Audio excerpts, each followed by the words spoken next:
Hey, what's up, everybody? My name is Alexander Ford, and I'm the CEO of Measurable Genius. Business owners and entrepreneurs hire us to become scaling growth firms in their industry.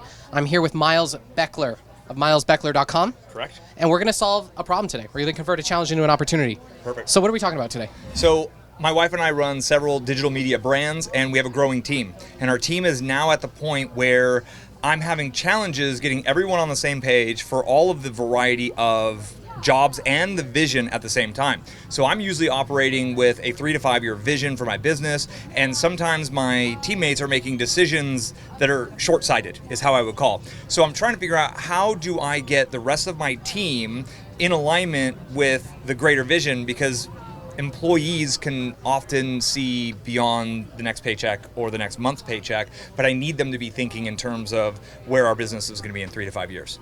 Okay, so, and you have virtual employees, right? Correct. No office. Everybody is completely remote. Right. And you assign them tasks, you're delegating to them activities, Right. and I'm assuming you've checklisted that stuff and you 100%. proceduralized Standard. it. Yep, everybody has operating procedures. But what you're finding is that their decision making is sometimes questionable. Short-sighted, yeah. Questionable in the sense of a lack of willingness to maybe do what's right for the lifetime value of the customer, Yep. because they see that maybe it was 1 day over on this or 2 days over on this. So I'm constantly course correcting them on little ideas. So it's just, next time do it this way, next time do it this way. But I want to empower them to make better decisions through a different lens or a different filter to be in alignment, so I don't have to have these back and forth conversations as often. Right. And tell me, in terms of how you train these employees and that type of thing, are you giving them a set of core company values to live in alignment with? Do you have a strategic plan that gets them all on the same page? Yes and no. I believe that's probably what's currently missing. I give them a number of different strategic approaches to potentially, for example, in my customer support, they have the ability to give away anything that's up to $97 of value at any time without asking me, in order to make that customer feel good about something.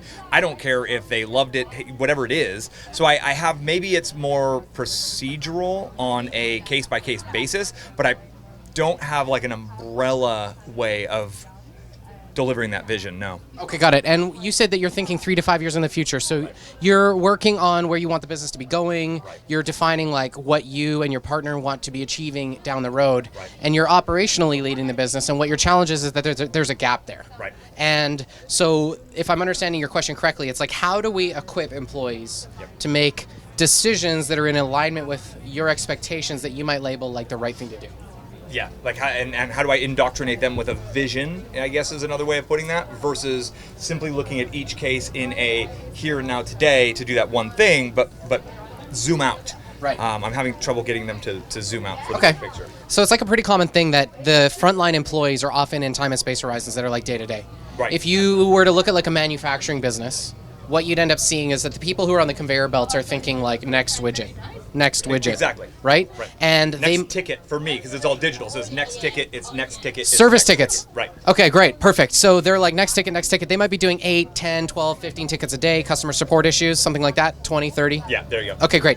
And they're not thinking what are my weekly accountabilities? They're how do I get my quota of tickets done today? Because I don't want to backlog. Right. But they have a manager, I'm imagining, who's more accountable to the weekly activities. Exactly. Then there's someone in the organization who's thinking monthly, Right. yearly, and so on and so forth. Right. And the problem is that those day-to-day workers are just inside their bubble. Right. They have their time and space horizons. They don't see outside of that. But that doesn't mean that they couldn't have line of sight towards the longer-term goals. It's just that they don't necessarily need to care about them in fulfilling their function. Right. Okay, so one of the things that we often prescribe to our clients is a discipline called the Rockefeller Habits. Okay. Which is a framework that embodies meeting rhythms and disciplines inside the organization that helps companies stay on track, keep everybody on the same page. And the other half of the equation is a strategic planning infrastructure that actually results in you having well-defined core company values, a long-term and well-defined big, hairy, audacious goal, a mission statement, 3 to 5 year thrusts, 1 year initiatives, quarterly rocks, all the way down to personal accountabilities. Right. Now, your frontline employees might not have personal accountabilities that are helping move the business goals forward. They might just have a duty.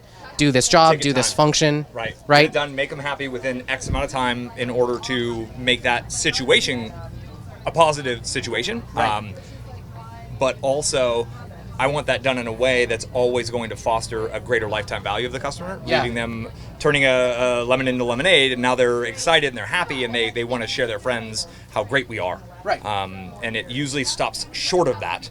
They do just what's needed for that one ticket, and there's opportunity to really make it better, and I'm having that's They put a Band-Aid on the problem instead of dealing with like the root cause, let's say.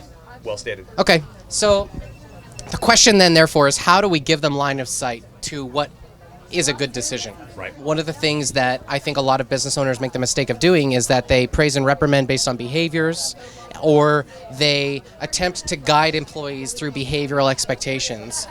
And what we see in organizations is that most people will label the work that people are doing, the actions that they're taking, as what those people are paid to do. So your employees are likely feeling like what I do that's of value in the organization is based on the actions I'm taking. Right. But the reality is, and this is described in a book called Requisite Organization, is that the decisions that precede the actions contain the value. Actions can occur only when decisions have been made. Right. And so work, as defined in this book, is the art of making good decisions. And that's a paradox because almost our entire industry is built on active effort, active systems, active investment of energy. Something's broke, try more work. Need a different result, do different things. Want to change an outcome, change the behavior, inject energy, add money, add speed, add time, add labor, add whatever, resources. And in reality, what we want our employees to see is that their decision making that precedes the decision is what they're rewarded for. And the way to do that is by giving them the criteria by which they can make good decisions.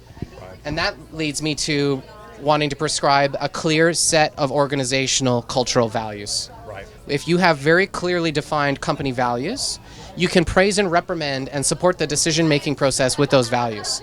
So if you help them to see that their actions are not valuable, although necessary, but the decision that precedes the action is what's most important, and then you give them the criteria by which they're meant to be aligning those decisions, you can now praise and reprimand against their decision-making quality, as opposed to praising and reprimanding against their actions.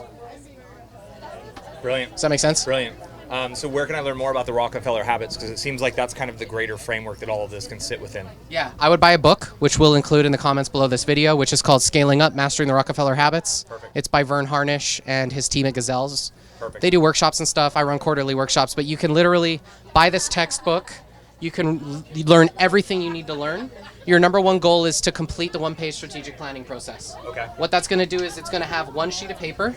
You're going to have the core company values, big, hairy, audacious goal, the mission of the business, 3 to 5 year thrusts, 1 year initiatives, a 90-day action plan that includes 5 critical rocks for the quarter, and then personal accountabilities and KPIs that every employee is held accountable to on a quarterly basis. And what that does is it gives them line of sight all the way from what they're doing today through the immortal and enduring values of the organization, which should be really what is most meaningful and important to you and your partner. Because the reason you built your business to begin with is because of what you value most. Right. And so likely what you Passing value those values along. are the values of the company. Right. Brilliant. Does that make sense? Yep. Good. Totally. Okay, cool. My name's Alexander. Thanks for watching.